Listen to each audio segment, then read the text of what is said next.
This is it. Yes. You are welcome.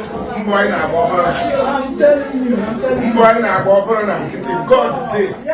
Who said that? Some people say men did. But here, God did. You are real.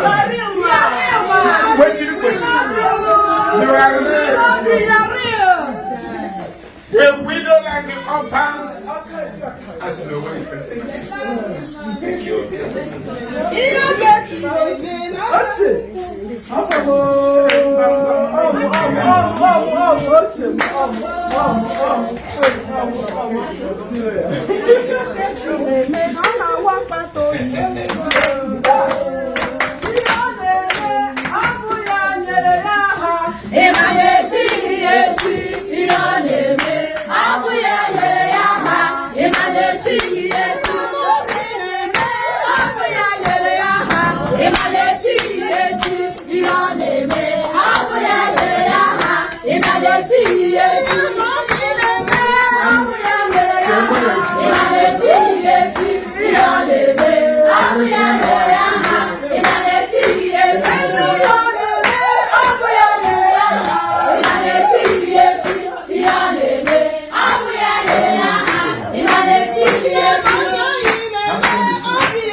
Any woman that is very strong, that can stand and say, I don't want this, that knows her worth, that knows her self-respect, that stands to oppose when people want to intimidate you or subdue you, you become a threat in the system.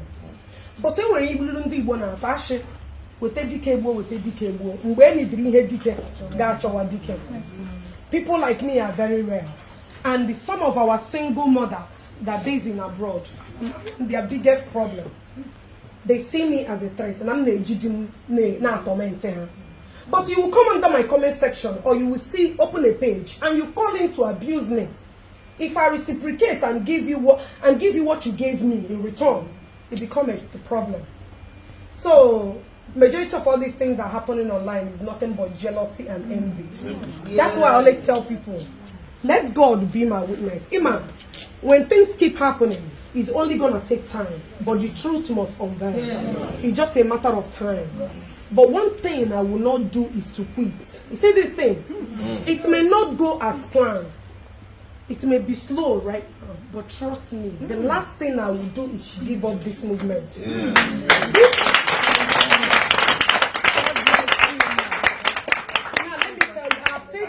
I have faced challenges that this thing couldn't even exist. They have closed my NGO account. They have made offers. God, with His infinite mercy, I reopened it. They have tried me. Could you imagine people have to combine and put on what they call it, petition, because of a you guys just want to delete me on the surface. You see what I'm saying? And when anybody got to puya with all honesty in me, bring them chorogoku. In Webem chorogoku, I will kneel down and say I'm sorry. But you cannot abuse me and expect me to keep quiet. You see, one thing I discovered in this life is that people that hate you will look for another enemy to join to fight you. It's not like they are joining that they like themselves. No. Their mission is one thing. As soon as you are down, all of them will depart. This is what I have grown to understand. And the one thing about me is that I am self-love. I love Rumo more than anything else. Let you when I'm like this, Mashi, I am the most beautiful. Whether I'm from whether my confidence alone, I am 100%. Yes, ma'am. A lot of women with this low self-esteem, and when I don't need a shoulder to lay on. You have to lie on my own shoulder. I don't have time for all those inferiority complex attitude. Whoever is made is in you. The day God gave back to you, or the day your mother gave back to you on this earth, then Abagogi, this is your lifestyle. Yes.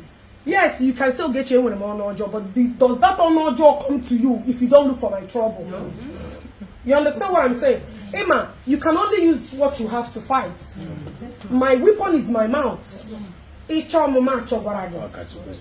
And they are doing everything possible to shut me down. So your prayers is all I need. And that choromunu, tiga ichu. In the American you see, when you have handwork, these breading skills, this sewing, they are looking for it. So I pray that what I'm working for pave way. So I gave me an invite. I want to try to be through that means. Wow. I don't know.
Yeah.